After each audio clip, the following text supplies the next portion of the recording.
Fred West. Fred West, a name synonymous with one of the most horrifying chapters in British criminal history, was born on September 29, 1941, in Muchmarcle, Herefordshire. His life was marred by poverty, abuse, and a deeply troubled upbringing. But it was his partnership with Rosemary Letts, later Rosemary West, that would lead to the creation of one of the most infamous murder couples in history. Together, they turned their home at 25 Cromwell Street in Gloucester into a house of unimaginable horrors, where at least 12 young women, including their own daughter, met their tragic end. A disturbing partnership. Fred's early life was filled with hardship, but it wasn't until he met Rose that his darker inclinations truly surfaced. Rose, who was 16 years younger, quickly became his partner in crime, both literally and figuratively. The couple married in 1972 and moved into the now infamous 25 Cromwell Street. What appeared to be a normal suburban house was actually a chamber of horrors. Fred was a man driven by violent sexual fantasies, and Rose shared in his sadistic desires. Together, they preyed on young women, often vulnerable or runaways, whom they lured to their home with promises of work or lodging. Once inside, the women were subjected to brutal torture, rape, and ultimately, murder. Fred, a builder by trade, had transformed the basement of their home into a soundproof torture chamber where the couple could carry out their horrific acts without fear of discovery. After killing their victims, they dismembered the bodies and buried them in the cellar or the garden, as if the earth could somehow hide their unspeakable deeds. The unraveling.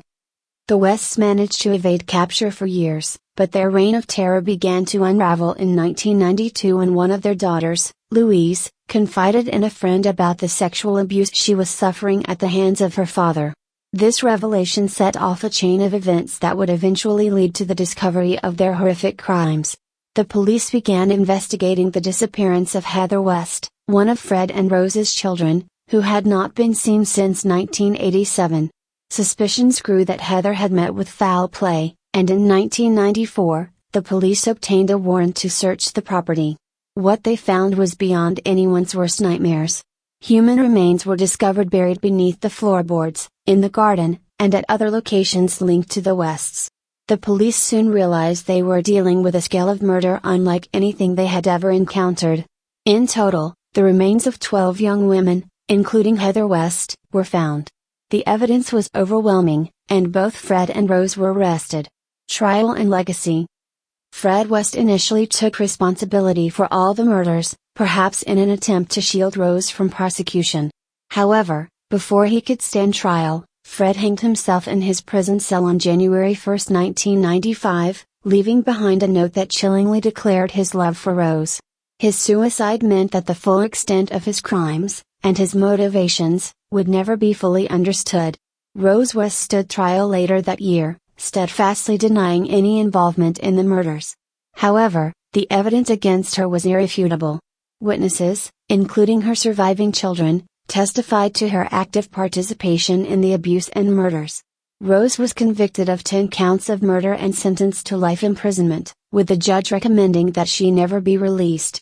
She remains in prison to this day, one of the few women in the UK to receive such a sentence. The house at 25 Cromwell Street was demolished in 1996, a symbolic gesture meant to erase the physical reminder of the horrors that took place there.